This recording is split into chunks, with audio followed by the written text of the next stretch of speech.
Olá, estamos aqui com mais um História e Ação.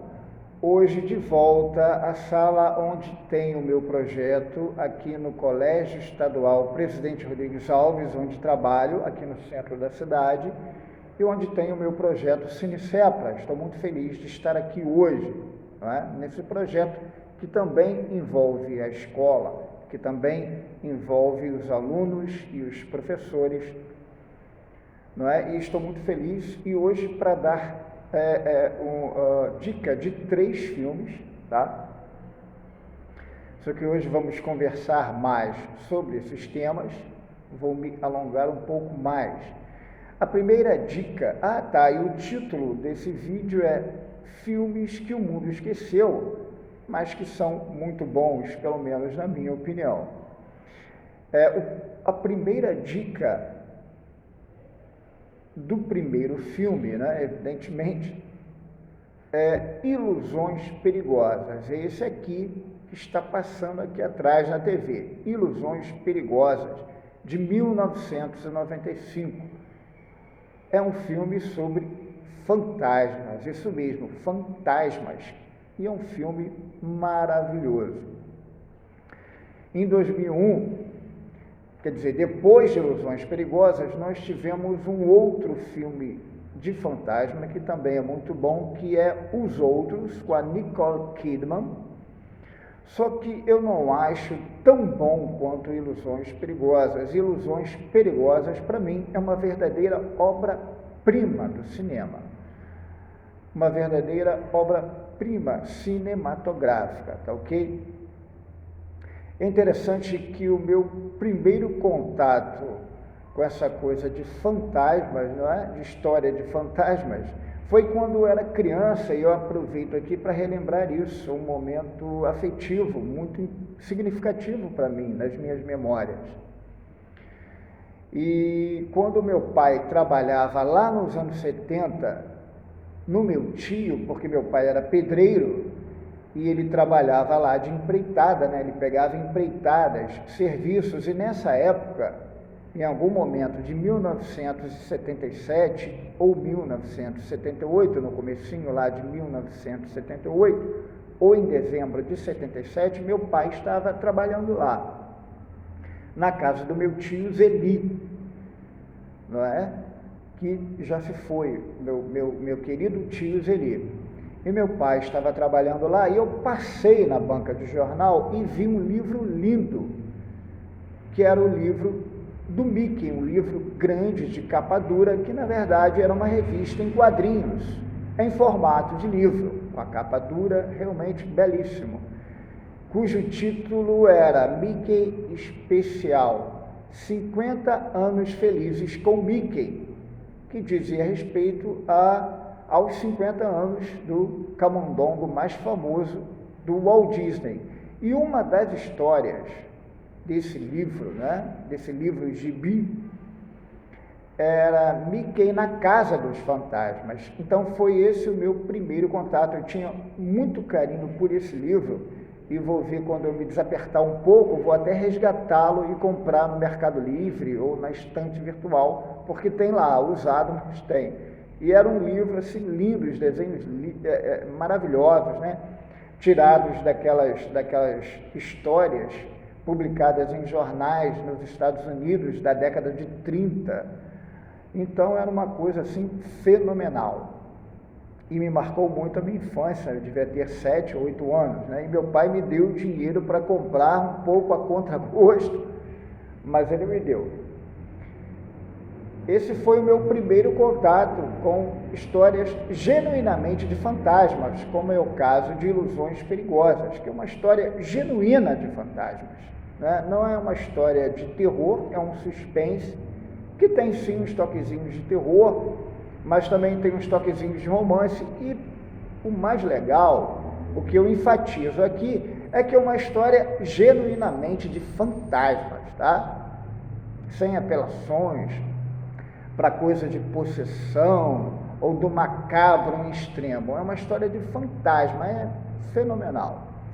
E assim eu vou fazer uma sinopse, uma espécie de sinopse, mas sem dar spoiler, claro, para que vocês possam ver e a surpresa não venha a ser estragada, né, com spoilers. Então não vou comentar nada que venha a estragar, apenas uma pequena sinopse. É o seguinte: o David Ash, interpretado pelo Endel Quinn,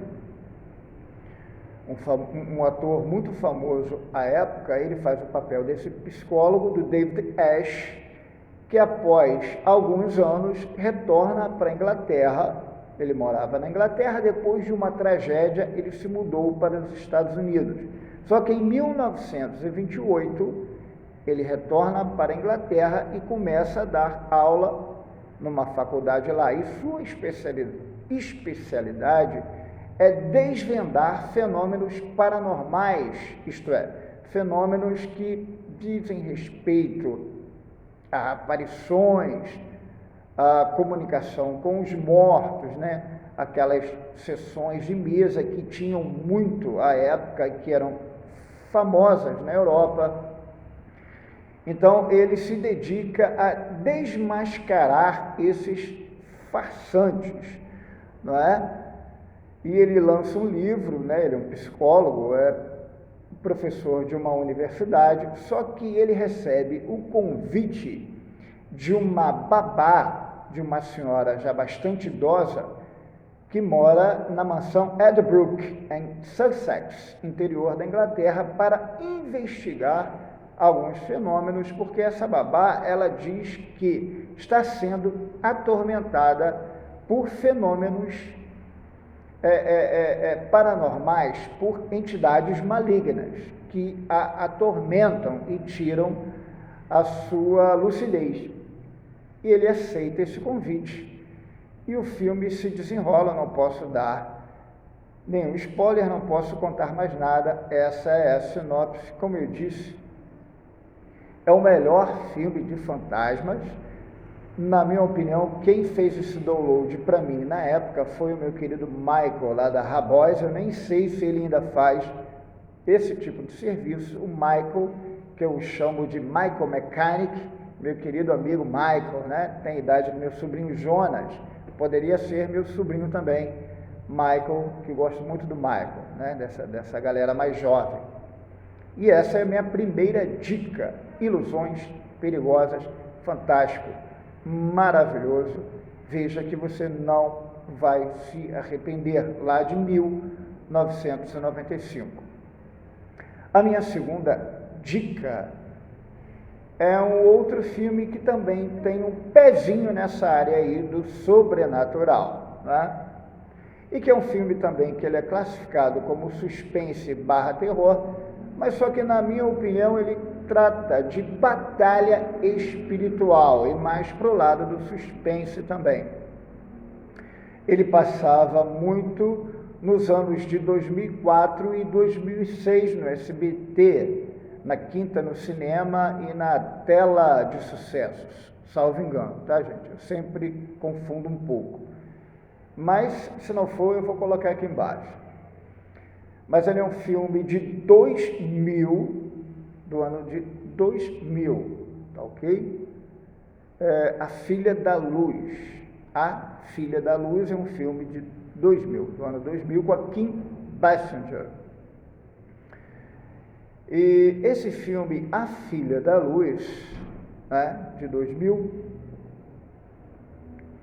trata da história de uma menina que é abandonada pela mãe e é criada pela tia, que é Kim Basinger, que é Maggie O'Connor. E essa menina, Cody, ela é uma menina especial, ela é uma menina escolhida por Deus. Daí o título, A Filha da Luz, a Cody, não é? E aí também não posso dar spoiler, evidentemente. O filme se desenrola de uma maneira maravilhosa. E eu me lembrei, nesse assunto de batalha espiritual, já, né, fazendo um outro tipo de associação, da missionária Rebecca Brown, que ela trata muito desse assunto de batalha espiritual. Ela tem vários livros sobre esse assunto e sobre a libertação e tal. Ela é evangélica, uma norte-americana e que já nos deixou. Eu não sabia, fiquei sabendo quando estive pesquisando para fazer esse vídeo. Ela nos deixou há cerca de 3 anos, e inclusive na sexta-feira passada fez 3 anos de sua morte. Eu não sabia, a Rebecca Brown. E ela já esteve aqui em Paracambi pregando, porque ela era missionária e ela era médica também, aproveitando aqui também, né, para mandar um beijo especial para minhas sobrinhas que são médicas. Um beijo para a Luana, para a Natália e para Mariana. E um outro beijo muito especial para o meu sobrinho de coração, que é o Rafael, né? Lá, que é filho do meu brother, do Bianco. Um beijo para o Rafa também, que já vai se formar em médico, se Deus quiser, né? Em nome de Jesus. Então a Rebeca, ela tratava muito desse assunto de batalha espiritual. É claro que para o público não alvo, para um público secular, isso pode parecer estranho, não é? Pode parecer um tanto quanto surreal. Mas vamos então a um outro livro, tá? A um outro livro que é um livro de biografia, e de uma biografia de uma das minhas bandas, que foi uma das minhas bandas preferidas, o Led Zeppelin. No livro do Mickey Wall, no livro Quando os Gigantes Caminhavam sobre a Terra, há um capítulo especial dedicado só ao envolvimento de, como a galera sabe aí, claro, isso não é novidade nenhuma, do Jim Page e o seu envolvimento com o ocultista Aleister Crowley. Mas o que esse capítulo em especial ele retrata são os relatos de alguns astros famosos da época, como David Bowie, que relata ter visto no fundo da piscina uma nuvem negra, uma criatura se formando depois de ter realizado um ritual. O David Bowie, junto com uma galera lá da banda, eles estavam fazendo um ritual. E, enfim, e tem outros também, para a gente não ficar só no paradigma, drogas, né? Era muita droga, mas enfim, não é bem assim. Também temos o Geezer Butler, o baixista do Black Sabbath, que relata também, neste capítulo, né, tem esse relato dele, do Geezer, que fala ter visto uma sombra, um vulto, olhando fitamente para ele, assim, diretamente para ele, com um olhar fixo para ele, e ele levou um susto e tal. O quarto dele, as paredes eram pintadas de preto, depois ele pintou de outra cor, depois disso. E outros relatos também, como o caseiro lá da casa lá do Jimmy Page, enfim. E fora isso, há vários relatos de pessoas que viram ou ouviram algo e que não necessariamente possui um distúrbio psíquico ou um transtorno de humor, não é? Então, há relatos assim. Sei que pessoas, a menor parte acredita, uma grande parte não acredita, mas enfim, fica esse registro aqui, tá ok? Se vocês quiserem ler alguns livros da Rebecca Brown, se sintam à vontade, ou essa biografia do Led Zeppelin, quando os gigantes caminhavam sobre a terra, e esse capítulo em especial. Enfim, então, esse é A Filha da Luz. Não posso ficar dando spoiler, não vou mais entrar a fundo no filme, e já vou partir para a terceira dica deste vídeo, que é sobre um filme que eu gosto muito, que é de um diretor genial, que é o Quentin Tarantino, e é um filme subestimado, né? Que muitos falam que é o pior filme dele, né? A galera tem a mania de dizer que alguns filmes são ruins, sendo que eles são bons, enfim, mas eu não sou crítico, sou apenas um professor e um animador cultural dando a minha opinião, enfim. que é este filme aqui, A Prova de Morte. Estão vendo aqui, de 2007, A Prova de Morte, do Quentin Tarantino com Kurt Russell, fenomenal, grande Kurt Russell, A Prova de Morte, né? Muito legal. Esse filme é o seguinte, ele foi lançado em conjunto com outro filme que se chamava Planeta Terror, que foi dirigido pelo Robert Rodrigues, um diretor que particularmente eu não gosto assim de todas as obras, eu acho ele muito irregular, ele tem coisas boas e tem coisas ruins, o Robert Rodrigues, mas o Tarantino é brilhante em tudo que ele fez, inclusive nesse filme, A Prova de Morte. E esse filme, ele nos Estados Unidos, ele foi chamado de Grindhouse, porque a Grindhouse fazia uma referência a cinemas que surgiram lá nos anos 60, na metade dos anos 60, 70 e até início dos anos 80, que eram cinemas que passavam numa sessão só 2 filmes e no meio tinha alguns trailers. Então o Robert Rodrigues e o Quentin Tarantino resolveram homenagear esse tipo de cinema e esse tipo de filmes que se passavam nos greenhouses e fizeram esse filme chamado Grindhouse, né, que era A Prova de Morte e Planeta Terror numa mesma sessão, e no meio tinham trailers de filmes fictícios. Mas só que esse projeto foi um tremendo fiasco, foi um tremendo fracasso, porque a galera não entendeu muito bem a proposta do filme, mesmo lá nos Estados Unidos. Mas ficou essa homenagem às greenhouses, esses cinemas de subúrbio, né, que passavam essas podreiras, que passavam esses filmes trash ou filmes eróticos, bem B e tal, uma coisa bem B, ou filmes de Kung Fu, as coisas bem Bzão mesmo, podreira, lá nos anos 70, né, principalmente nos anos 70. Tá, ok? Inclusive aqui em Paracambi, eu me lembro que lá no Tropical se fazia isso também, né?